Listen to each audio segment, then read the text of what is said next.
A chain reaction of crashes early Saturday morning has left 3 people dead, one of them a 19-year-old who was studying to work with the elderly.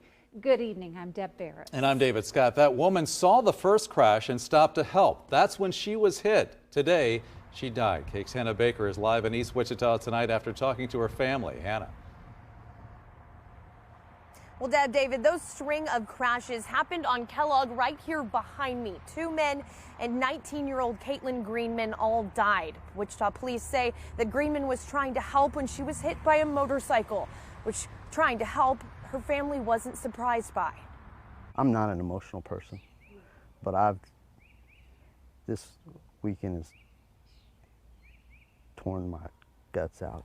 Josh Greenman remembers his niece, Kaitlyn Greenman, as a Christian filled with kindness, love, and compassion.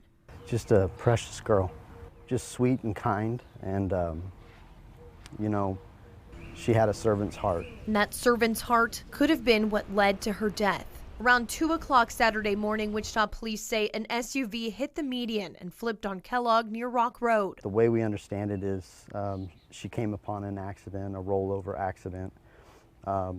She stopped to help. Police say Kaitlyn saw the crash and pulled over to help the 2 people inside the car. That's when a motorcycle carrying 2 more people hit her. The driver of the bike, a 38-year-old man, died at the scene. Kaitlyn and the others involved were rushed to the hospital, where she later died from her injuries.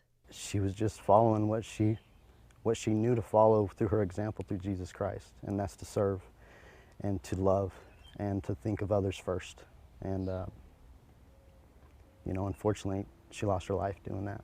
Greenman says his niece was studying at WSU to take care of the elderly. She loved volleyball and spending time with her family and friends. Anytime that we start thinking sadness like that, all I think about is my brother and his wife and their kids, immediate family. And you can't help but think of your own children and your own family in that situation. We all try to live like Kaitlyn did, and she lived a life of servitude and faith.